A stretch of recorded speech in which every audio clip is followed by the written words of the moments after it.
नमस्कार साथियों, ज्ञान सागर एकेडमी लखनऊ पर आपका स्वागत है। आज हम लोग गांधी युग के बारे में पढ़ेंगे, यानी कि जब गांधी जी दक्षिण अफ्रीका से भारत वापस आते हैं। तो सबसे पहले गांधी जी के बारे में जान लेते हैं। गांधी जी का जन्म 2 अक्टूबर 1869 को पोरबंदर गुजरात में हुआ था। इनकी माता का नाम पुतलीबाई, पिता का नाम करमचंद गांधी था, वह पत्नी का नाम कस्तूरबा गांधी था। गांधी जी की जो प्रारंभिक शिक्षा थी वो राजकोट गुजरात में हुई। 1891 में वकालत की पढ़ाई करने इंग्लैंड गए। इनके जो पिताजी थे करमचंद्र गांधी पोरबंदर वंकानेर राजकोट के दीवान थे। पोरबंदर वंकानेर व राजकोट के दीवान थे। गांधी जी अब्दुल्ला खां का मुकदमा लड़ने दक्षिण अफ्रीका गए थे। गांधी जी दक्षिण अफ्रीका में गांधी जी डरबन बंदरगाह पर उतरे, वहां से मुकदमा लड़ने प्रिटोरिया जाना था। गांधी जी ने नटाल सरकार के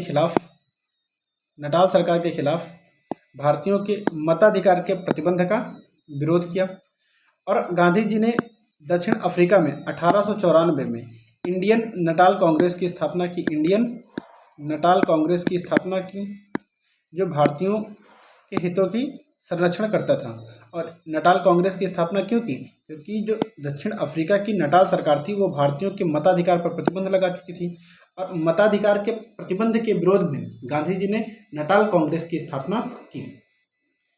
1896 में गांधी जी भारत आए और कस्तूरबा गांधी जी को अपने साथ दक्षिण अफ्रीका ले गए।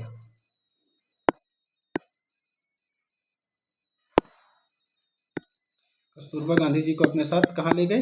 दक्षिण अफ्रीका ले गए। 1901 में गांधी जी दूसरी बार भारत आए। वह कांग्रेस के कलकत्ता अधिवेशन में भाग लिया। ये पूछा जाता है, गांधी जी जब दूसरी बार भारत आए तो कांग्रेस के किस अधिवेशन में भाग लिया था? कांग्रेस के कलकत्ता अधिवेशन में भाग लिया तथा बाल गंगाधर तिलक व गोपाल कृष्ण गोखले से दक्षिण अफ्रीका के मुद्दे पर बात किया।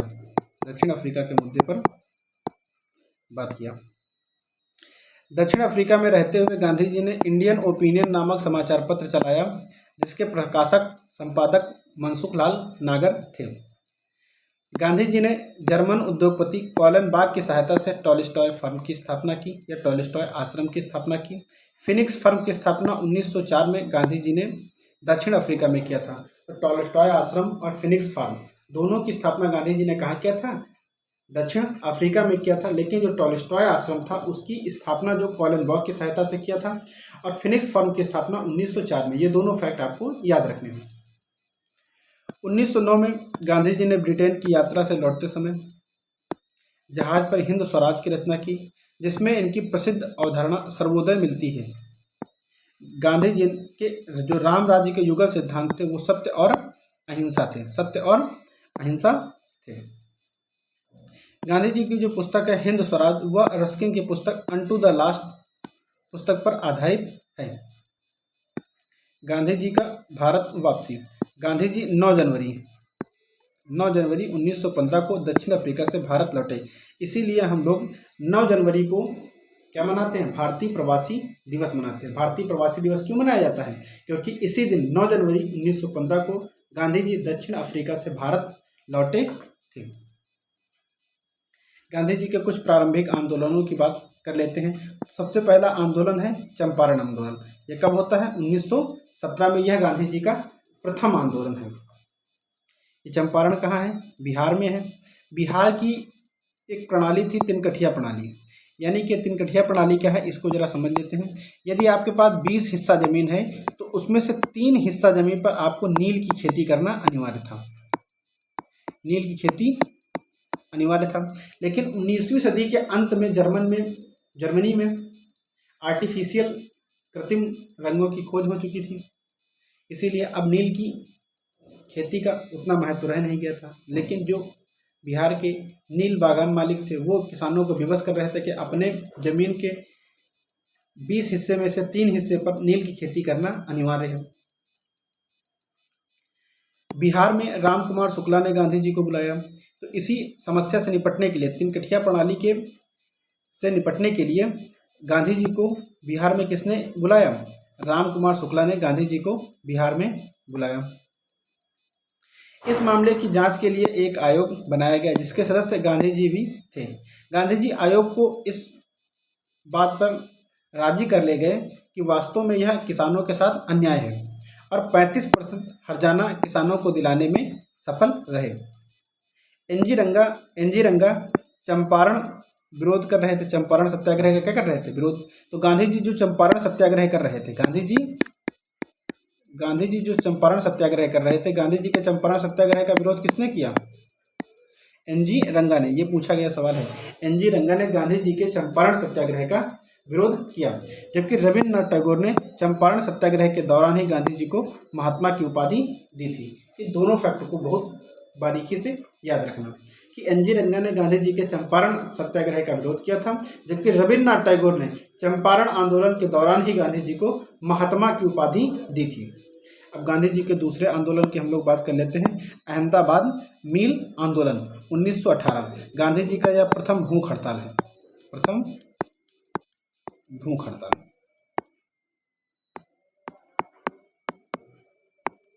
प्रथम भूख हड़ताल गांधी जी ने इसी अहमदाबाद मील आंदोलन में 1918 में किया था।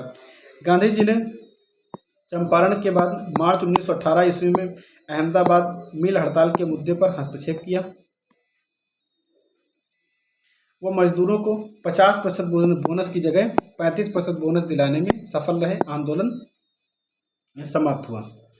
तो अहमदाबाद मील आंदोलन को जरा अगर हम डिटेल से समझें तो अहमदाबाद में 1918 में एक प्लेग फैल गया था, जिसकी वजह से मजदूर कंपनी को छोड़कर अपने गांव वापस जाने लगे थे। तो कंपनी के मालिकों ने मजदूरों को रोकने के लिए प्लेग बोनस की घोषणा कर दी कि आपको जितनी तनख्वाह मिल रही उससे 50% बढ़ा के 50% आपको बोनस दिया जाएगा।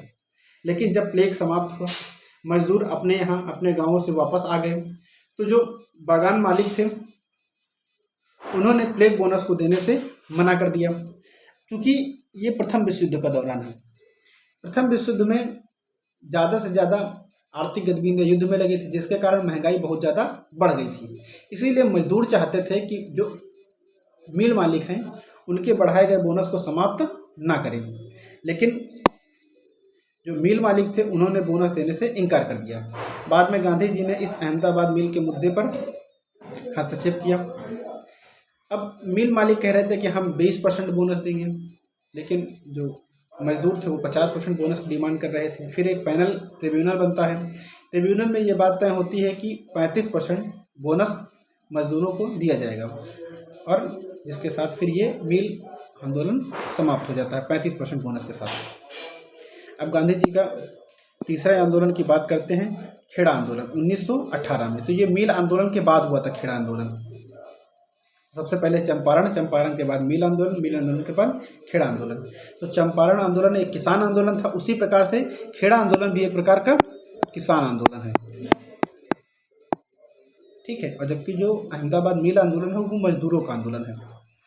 तो खेड़ा आंदोलन की बात कर लेते हैं 1918। गांधी जी का यह प्रथम असहयोग आंदोलन था जो गुजरात में चलाया गया था। गांधी जी का जो प्रथम असहयोग आंदोलन था वो कौन सा था? खेड़ा आंदोलन, जो 1918 में गुजरात में चलाया गया था। वर्ष 1918 में गुजरात के खेड़ा में किसानों की फसल नष्ट हो जाने के कारण किसान लगान में छूट की मांग कर रहे थे कि किसानों को माल गुजारी देने से आज़ाद कर दिया जाए, यानी कि उनको लगान देने में कुछ छूट दे दीजिए, ठीक है। लेकिन वहाँ की जो सरकार थी वो निष्ठुर बनी रही और किसानों से लगान वसूली ज़बरदस्ती की जाने लगी, और जो किसान देने से मना कर दे रहे थे उनकी ज़मीनें संपत्ति को जब्त किया जा रहा था और उसको नीलाम किया जा रहा था। खेड़ा आंदोलन में वहाँ के युवा अधिवक्ता वल्लभ भाई पटेल, इंदुलाल याग्निक तथा वहाँ के कई अन्य युवाओं ने गांधी जी का साथ दिया। तो जो गुजरात किसान सभा थी उसने भी गांधी जी का साथ दिया था। अंत में टैक्स माफ़ कर दिया गया। आगामी वर्षों के लिए टैक्स कम कर दिए गए। गांधी जी ने यहाँ पर भी आंदोलन किया और गांधी जी का यह आंदोलन भी सफल रहता है। और सरकार ने क्या किया, फिर अंत में सरकार को झुकना पड़ा और सरकार ने टैक्स को माफ़ किया। और जिन लोगों की ज़मीनें अभी तक नीलाम नहीं की गई थी, यानी कि सरकार के पास सिर्फ जब्त है, नीलाम नहीं की गई, वो भी वापस कर दी गई और आगामी वर्षों के लिए टैक्स को कम कर दिया गया। Thank you.